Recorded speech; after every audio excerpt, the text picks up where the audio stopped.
Olá, meu amigo, minha amiga, estamos de volta com mais um Portal do José. Hoje para mais um encontro num dia muito importante para a história do nosso país, porque hoje teve início no Tribunal Superior Eleitoral o julgamento que decretará a perda de direitos políticos do ex-presidente da República e, como consequência, a perda da sua elegibilidade. E eu tenho sido muito enfático com vocês nessa afirmação, porque não há como se ter um outro resultado. Tudo aquilo que aconteceu no Brasil, especificamente no plano eleitoral, no plano da disputa eleitoral, quando o ex-presidente da República fez aquele ato absurdo de reunir embaixadores para descredibilizar o processo eleitoral, para falar de teorias conspiratórias, para falar uma série de mentiras, era muito evidente que ele estava cometendo uma série de crimes. E não precisa ser jurista para perceber o que estava acontecendo. A conduta absolutamente antirrepublicana, antiética, absurda que Bolsonaro teve contra o povo brasileiro, contra as nossas instituições. Evidentemente, perdendo a eleição, ele teria uma conta a prestar à sociedade brasileira. Isso está acontecendo agora. Essa condenação que acontecerá será a primeira condenação importante que abre o caminho para outras tantas condenações por mais de 500 processos, ou pelos mais de 500 processos que Bolsonaro responde e que está sofrendo algumas consequências. Ele se comporta como uma figura que vive no mundo paralelo, e ele atrai para esse mundo paralelo uma série de personagens também, de pessoas que ainda estão incautas, né? Sem perceber o que está acontecendo na cara dessas pessoas. Ao mesmo tempo, nós temos situações na nossa realidade concreta que estão acontecendo no plano da economia também. Temos um presidente da República, né, que está agindo, que está viajando, está fazendo uma série de coisas. Eu vou unir todos esses assuntos no nosso encontro de agora, mas antes de mais nada, quero convidar você que está chegando agora, o nosso portal não nos conhecia, para que você se inscreva aqui conosco, você que é muito bem-vindo. Gente, faltam menos de 3 mil pessoas para que nós alcancemos a marca de 800 mil pessoas inscritas aqui no nosso portal. Então, quero convidar você a chamar outras pessoas para ajudar a gente a chegar a essa marca, porque tem sido muito bacana, muito gratificante nós todos, né, termos ficado juntos no meio desse mar tormentoso que o Brasil passou. Agora a gente já está enxergando um horizonte, estamos discutindo, estamos analisando a nossa realidade concreta. Então, vocês todos aqui são sempre muito importantes e para o Brasil vocês são fundamentais. Mais uma vez, muito obrigado. Se você está chegando agora, então, se inscreva, traga mais pessoas para cá, enfim. E vamos seguir em frente. Todos os dias eu abro um chat aqui para bater um papo com você, entre 5 horas, 5 e meia. Se inscreva no nosso clube de membros, que também está crescendo. É uma forma adicional de você apoiar aqui o nosso portal, enfim. E não esqueça de mandar o seu comentário e de dar o seu joinha também, tá bom? Então, vamos seguir em frente. Gente, muita coisa acontecendo, né? Eu começo aqui com a sessão lá no Tribunal Superior Eleitoral, que teve essas fases todas. E muitas pessoas achavam que poderia demorar hoje um dia inteiro, né, só para o relatório do ministro Benedito do TSE, o corregedor do TSE.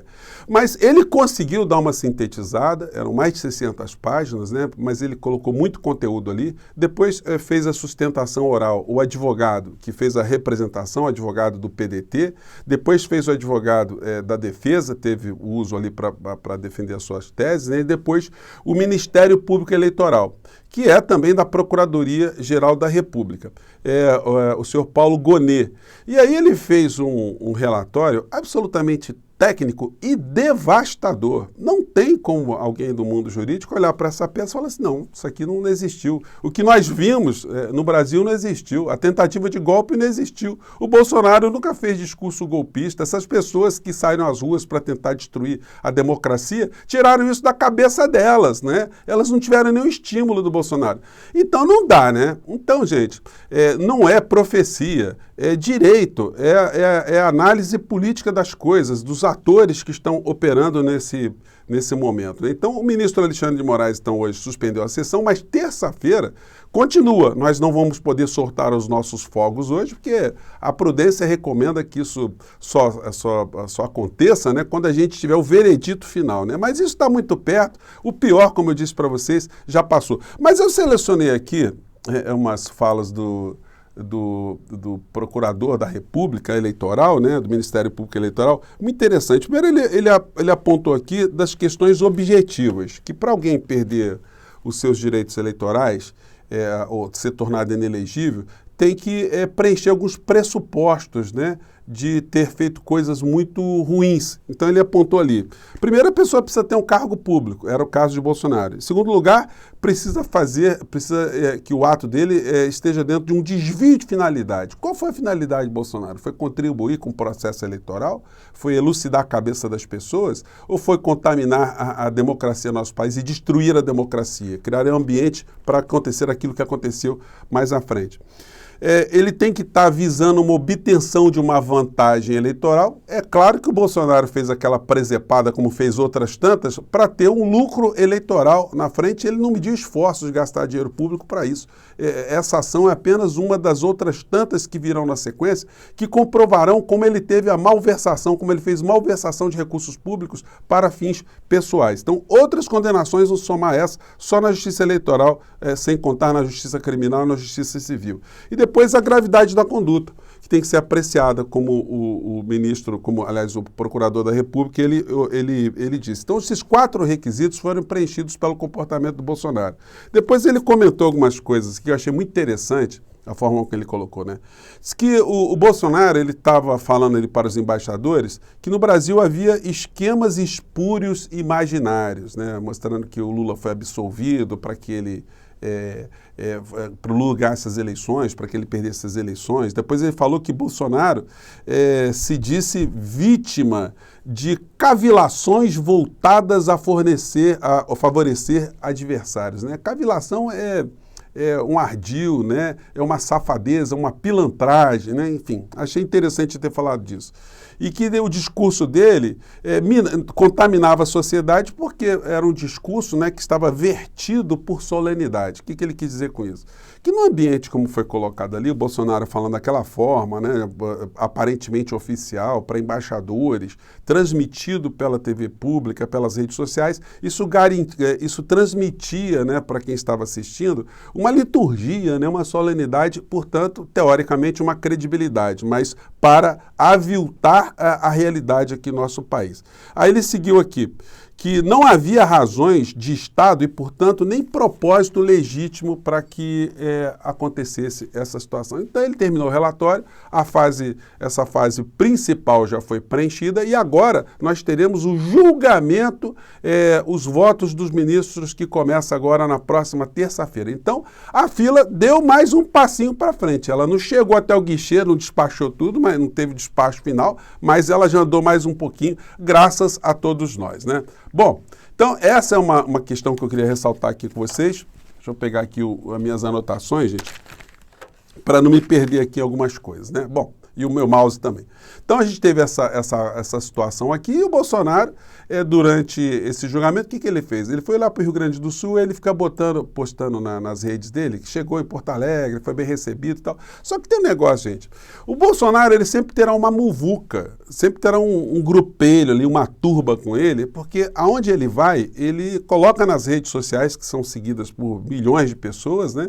E, evidentemente, sempre tem uns incautos ali, tem os fanáticos que vão ali como se fosse atrás de um mito, né, na cabeça deles, trocar algumas energias. Então a gente sempre vai ver esse tipo de cena, mas são cenas de patifaria, são comédias, pastelões que não significam absolutamente nada, né?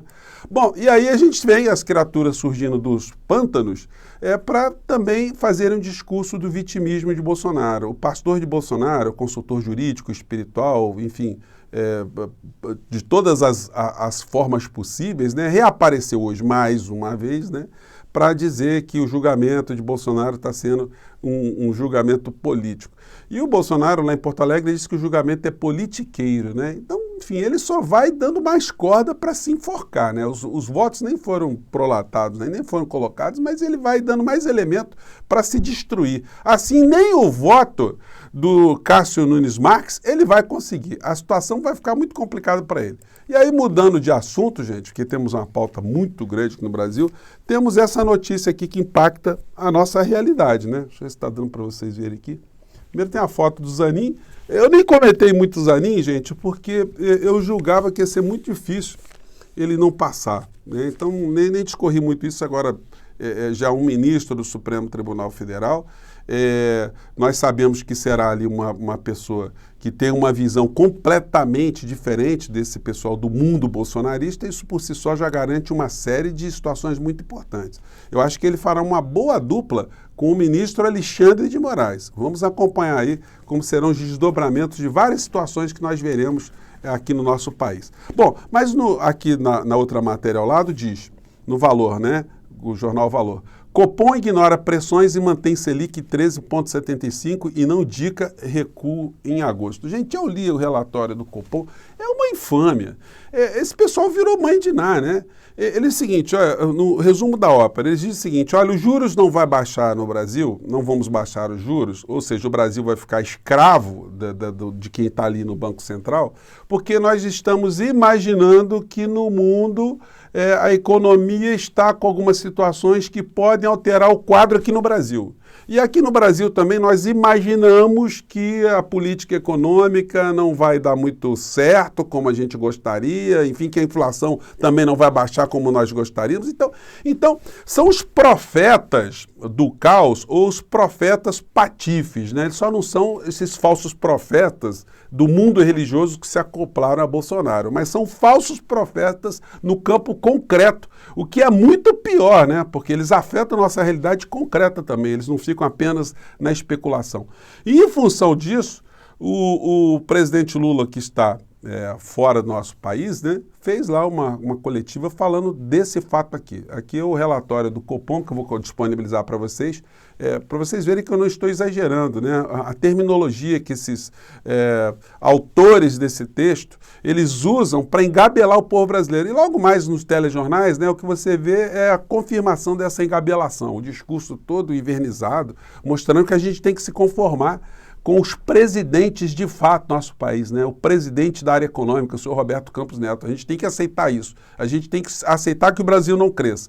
Só que o presidente Lula, ele tem levantado algumas luzes importantes sobre isso e aí nós estamos fazendo cada vez mais força aqui, né, para que esse discurso seja cada vez mais reverberado, para que esse tipo de questionamento chegue ao cidadão comum, chegue ao trabalhador, o entregador de pizza, o motorista de aplicativo, o profissional liberal, a dona de casa, o operário, o agricultor.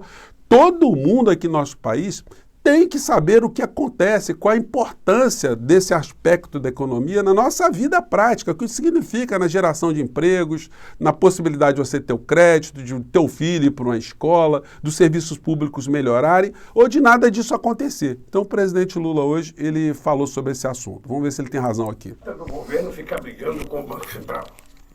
Quem está brigando com o Banco Central hoje é a sociedade brasileira. A Confederação Nacional das Indústrias está brigando com o Banco Central. A Federação das Indústrias de São Paulo, que é a maior do Brasil, está brigando com a taxa de juros. Os varejistas do Brasil, os maiores varejistas do Brasil, estão brigando com a taxa de juros.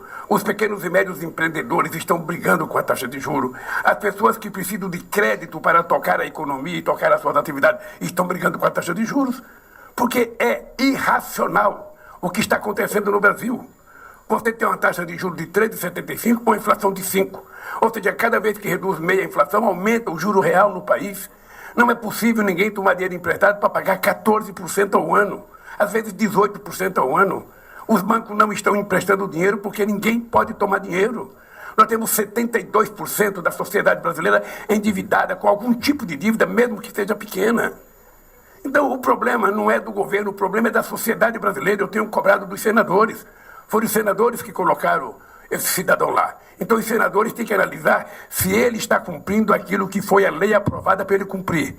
Na lei que está aprovada, ele tem que cuidar da inflação, tem que cuidar do crescimento econômico e tem que cuidar da geração de emprego. Então ele tem que ser cobrado, foi isso. Quando o presidente indica o presidente do Banco Central, quem era cobrado era o presidente. Você tem noção de quantos presidentes do Banco Central? Então, gente, é muito importante que esse discurso esteja sendo colocado para a sociedade, para que cada vez mais a gente tenha dúvidas, né? Por que as coisas estão se dando dessa forma, né? Nós temos que suportar isso assim mesmo? Isso tem alguma influência na nossa realidade? Então, se depender de pessoas como o nosso portal, com outras tantas que estão pelas redes, nós vamos jogar cada vez mais luzes sobre sobre essas questões. O dólar no nosso país continua a baixar, então mais um motivo para que a política de juros do nosso país seja modificada.